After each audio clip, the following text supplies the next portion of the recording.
On imom.com, we share ideas, insight, and inspiration. We do all that here too, by sharing the best kind of stories, mom stories. We're all at different ages and stages, but one thing we have in common is that we're striving, and sometimes struggling, to love our children well.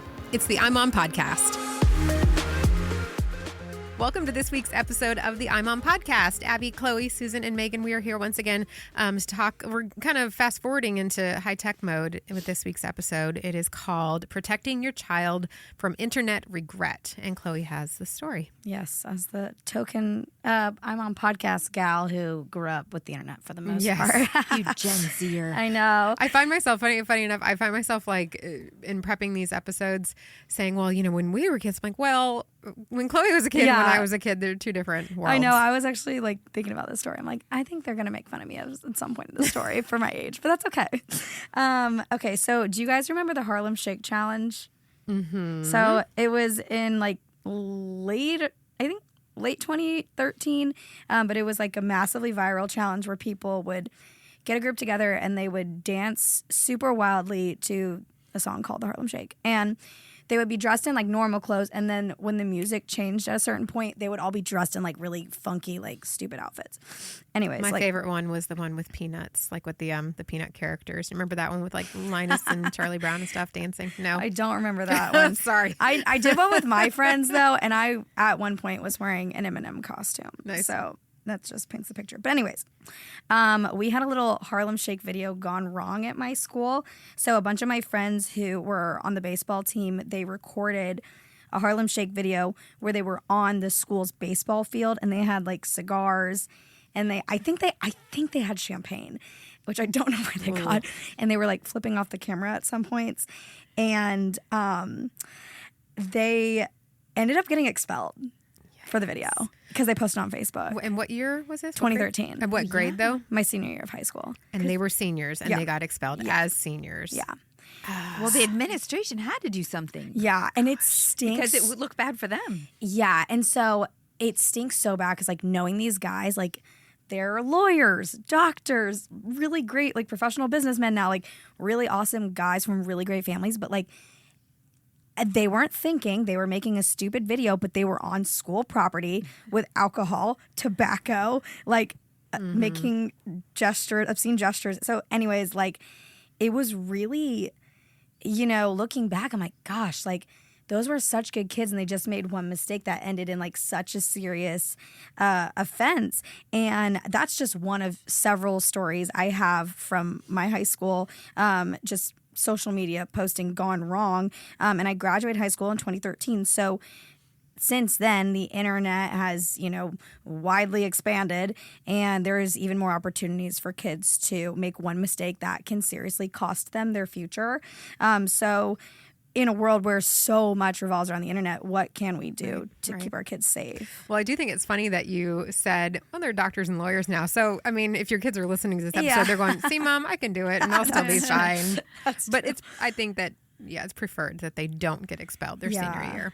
That's not the path we want to go, Seriously. for sure. You know, when I think about like those viral ones, I want to say, not for my kids, but some of my friends got an email from administration, I think it was last school year, saying like if your child participates in the, oh my goodness, what was it called? Devious Licks, which I don't know what that name was, but remember that was like the name of the group that started it, I think, and it was like if they slap a teacher or if they rip stuff off the walls in the bathrooms. Do you remember that?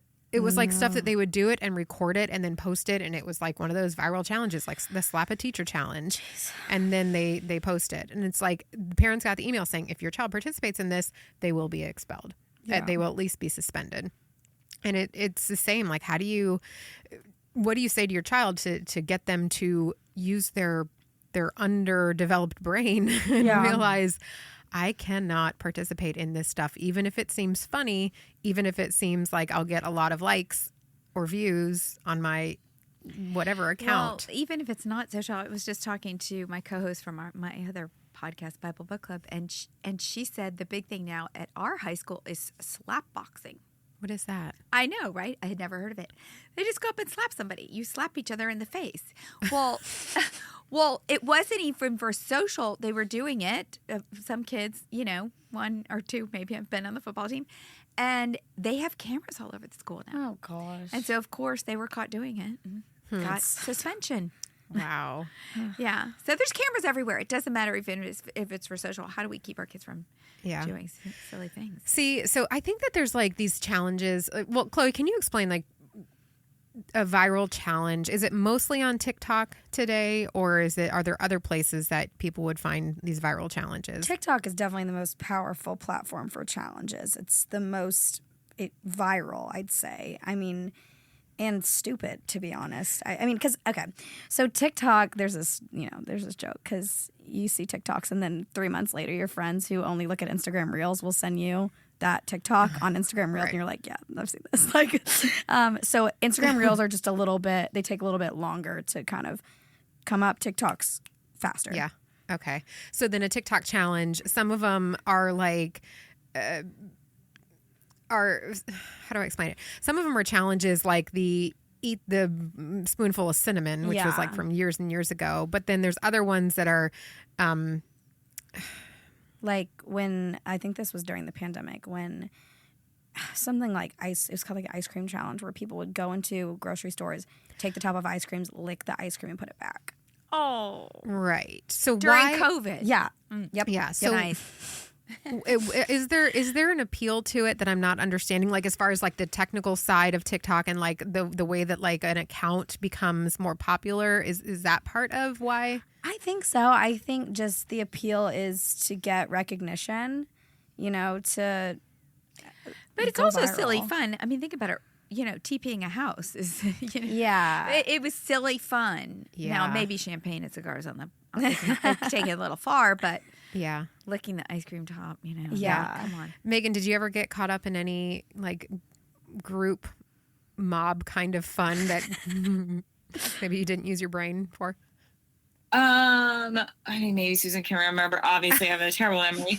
But one thing I do remember the guys doing, and it was similar to the slapping thing that you were saying, Susan, is like we'd be standing in our locker in middle school, high school, whatever it was, and the guys' game was they would come up. It's called 5-starring, and they would smack the back of girls' legs as hard as they could to see if they left a 5-finger handprint on the back of their legs. And it hurt. No jokes, so bad. And there were no cameras or anything like that. So I would have like handprints on the back of my legs. Like it hurt so bad. But so was I do it remember that. like a sign that you were cool if they did it to you? Yeah, it was. It was probably more cool for the boy who did it. Yeah, what? Well, but it was also cool if like you're the girl they're doing it to, so that means they're right. like, right. They're not like going up to the, but I did TP people's houses, but that was like a fun thing, and my mom drove us. Do kids do that anymore? Do kids TP houses anymore? They should. It's so Dude, much fun. I had so much fun TPing houses. Like, and I did call the police. It's not illegal as long as you don't hurt the car. It's just fun. I forked a yard once, which really now looking back, I'm like, I would never do that again because like my back hurts so bad. Like I'm too old for that now, for sure. Yeah. But that's a good point. I was very much like, I did not like to get in trouble. So there was no way I was doing anything that would get me in trouble. Yeah. That's such a good point, though, that it's stuff that we've always done, that people did in high school in the 50s. It's kids have always done these things that are a little bit mischievous and silly and risky, but now it's on video and it's like taken to the nth degree because it goes viral, and then so more people want to do it. There's permanency. Well, remember the Tide Pod thing? Yeah, kids were eating Tide Pods. I was like, what in the world? Yeah, they were eating them, and a lot of kids died. Yeah, terrible. It's awful. And that's the thing. So what do you do as a parent to get your child to think before participating in these things? Yeah. Well, and really think hard, because in your case, those kids went on to be doctors and lawyers, and certainly you can recover from something like that. But Megan was in a situation where they were in a big bus. It was prom or homecoming. I don't remember. Anyway, kids had been drinking. Yeah. And they didn't know this, but the principal was at the party, at the dance, and as the buses rolled up, because people rent these big party buses, he would go on and search the bus. And so their bus, alcohol was found on it, and they were all like marched into a room, And of course, Megan and her really close friend were like calling me and her mother, come get us. We didn't do anything. We promise. You know, they were so worried. But the girl who actually, it was determined, had been drinking, was suspended. Yeah. And Yikes. it did affect her college. She did not get into the college that she had already been accepted to because she was suspended. So it can really change your life. Yeah. Well, I think when it comes to the like internet viral challenges, I think the first step is to be aware. You know, you have to know what is happening on the internet. And so sometimes just Googling like popular internet challenges or TikTok trends, you can figure out like, oh, the reason my child asked for a big thing of cinnamon is because he might be wanting to do that. I know the cinnamon one is like super old. Another idea would be like to go back in history, because these, you know, the trends just, they go away so fast. By the time you know about it, it's probably already gone. But you can like have your child like look at some older ones and show them that something that looks potentially harmless could actually be dangerous, like the salt and ice challenge. Do you remember that one? So Is like, that, where it burns you? yeah, so you put salt on your skin and then you add an ice cube and you hold it there for as long as you can, but it gave like severe burns to some of the kids that participated. So it's like just getting your child to realize that just because somebody else has done it or it sounds funny, it might be dangerous. It might be, you know, it just might be deadly, even like the Tide Pod Challenge. Yeah. And then I think asking your child to like, you know, or asking them questions. Are there victims in this prank or in this game? Have you thought about this? What's the worst outcome that could happen? And I don't think you want your child to like go through life thinking of worst case scenarios necessarily, but to actually just pause and think, period, before reacting and before doing something. I have a story about a terrible prank. We had a friend in college who had been dating her boyfriend for a really long time. And one of my friends came up with the idea and thought it would be funny to take one of our friends had like a small like diamond ring, take a picture of it with it on their left hand and post it on her Facebook.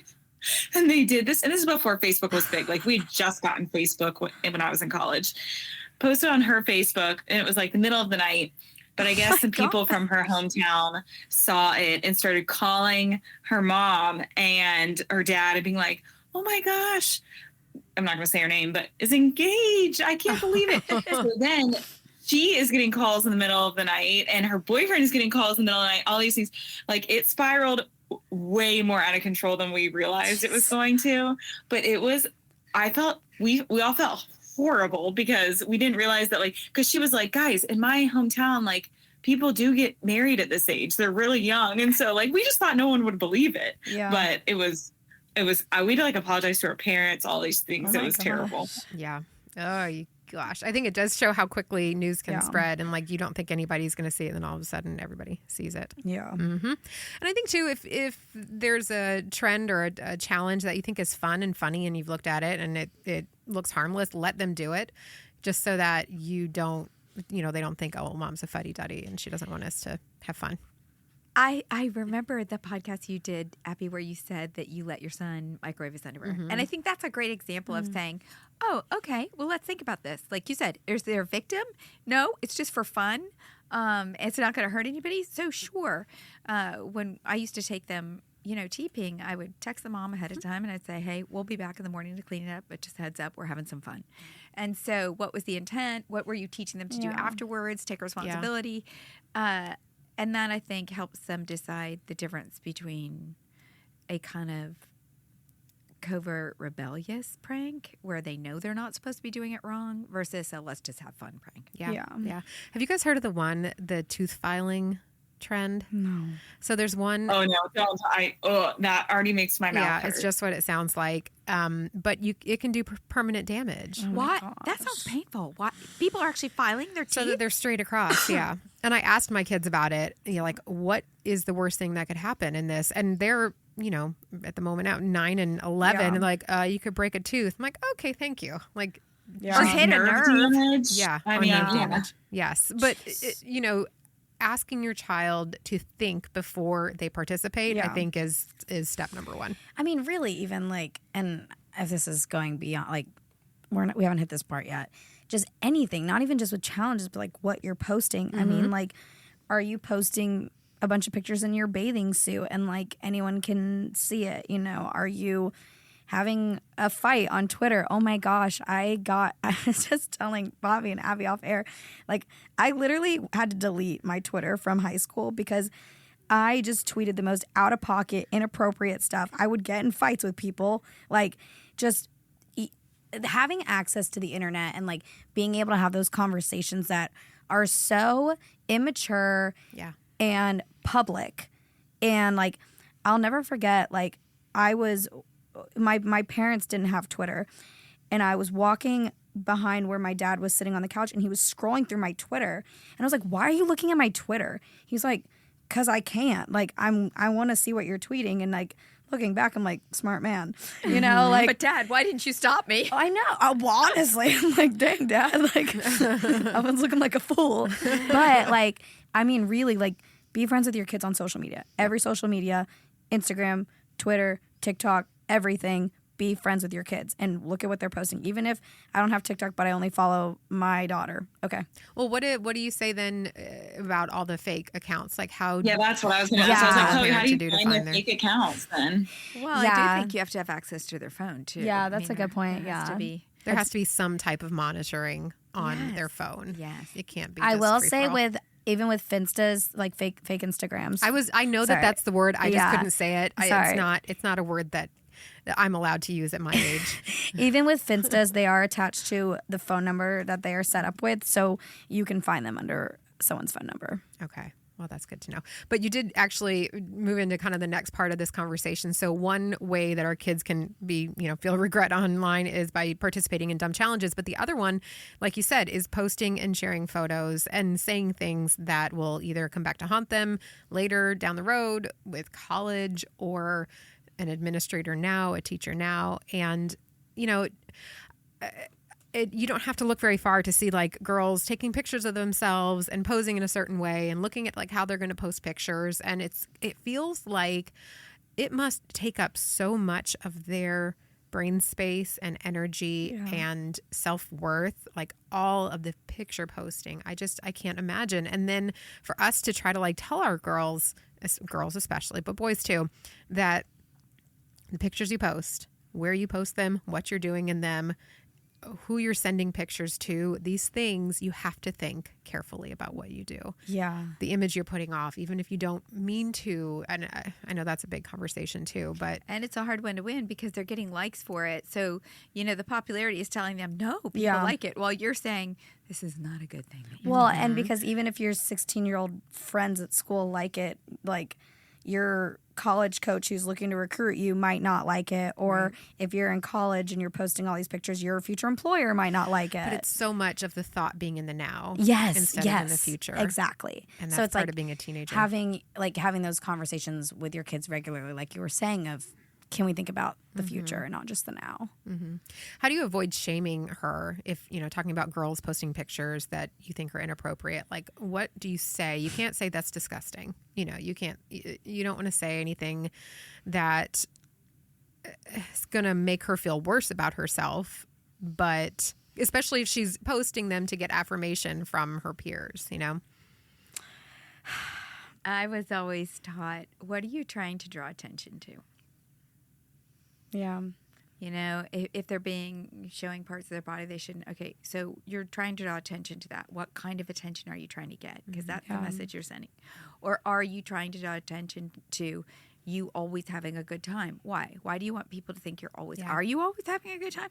So it's kind of, what's your motive?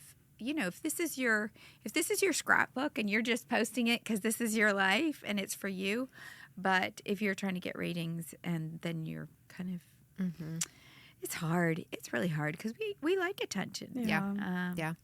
I think that this is going to sound really silly, but so the version of this, like I remember was, like what music are you listening to? What kind of music do you, and the whole thing, like, if your grandmother was in the seat next to you in the car, would you be listening to this song? If Jesus was riding in the car with you, would you be listening to this song?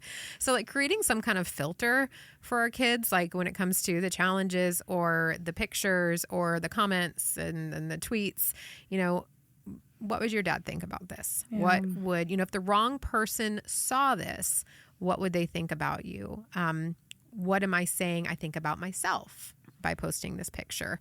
I think that there's a lot that you can suggest that they think through that will help form their own consciences. That's good. And help them make better choices, for sure.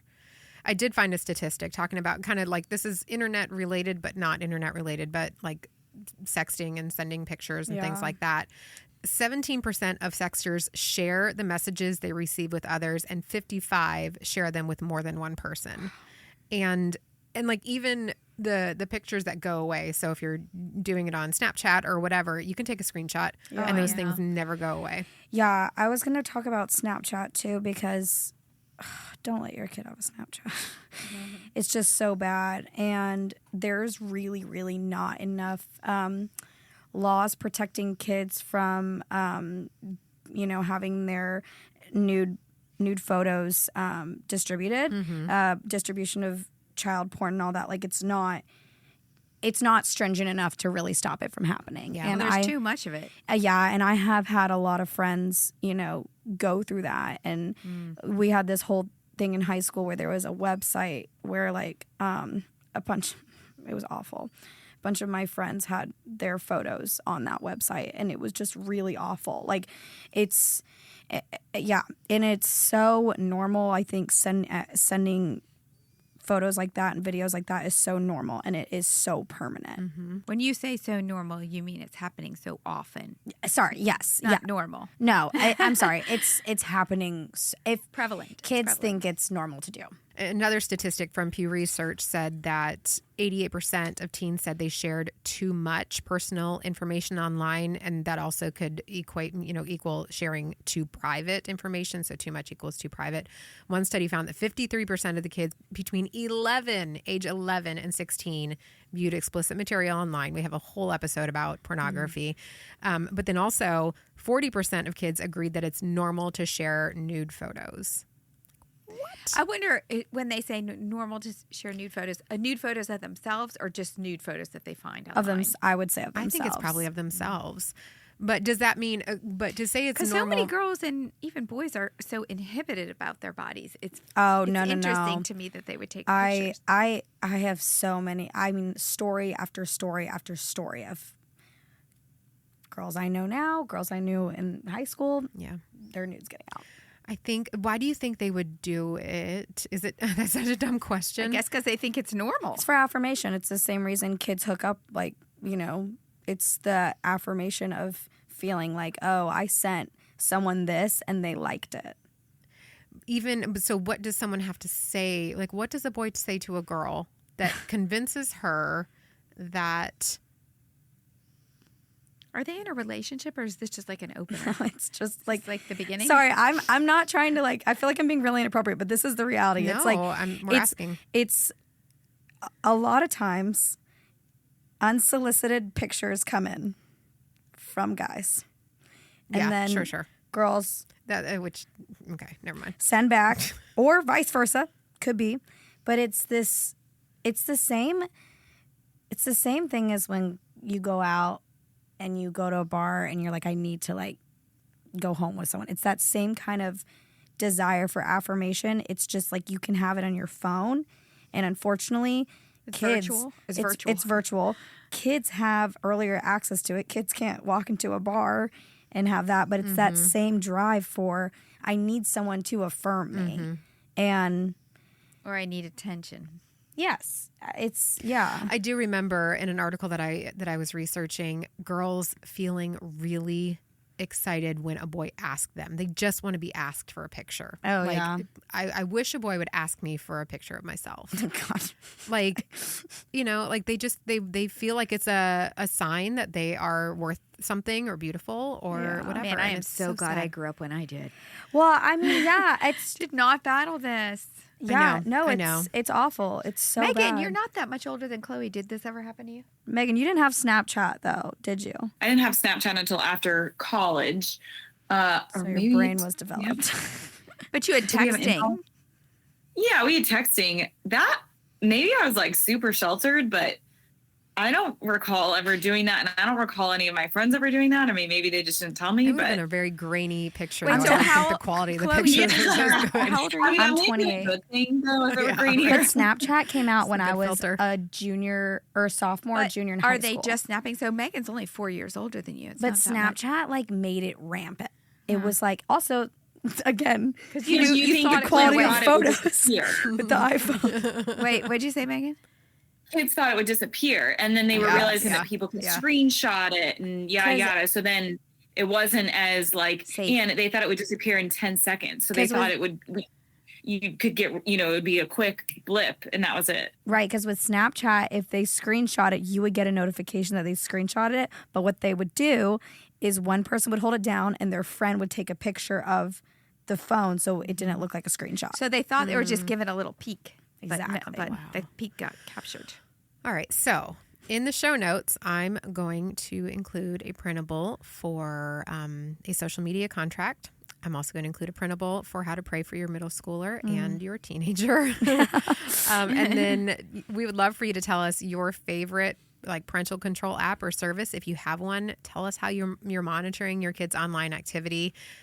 Use the link there in the show notes. And because we want more good things on the internet, give us a 5-star rating on iTunes so that moms can find us and, have these little 20, 25-minute nuggets of encouragement every single Monday. Did we encourage? Yeah, I was I would say, gonna say. I would say one more thing. I'd say if you're overwhelmed by this, you know what?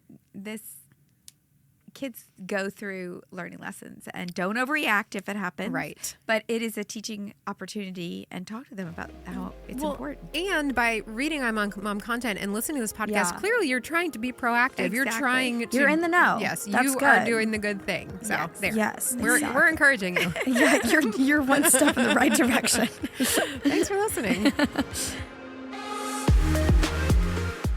Thanks for listening to the iMom podcast. iMom is the motherhood program of the nonprofit organization Family First. Along with our fatherhood program, All Pro Dad, we exist to help you love your family well. Subscribe to our daily email, the iMom Minute, by going to imom.com/subscribe and get tons of great ideas, insight, and inspiration. The iMom podcast is hosted by me, Abby Watts, along with Susan Merrill, Megan Tigner, and Chloe Blumenthal.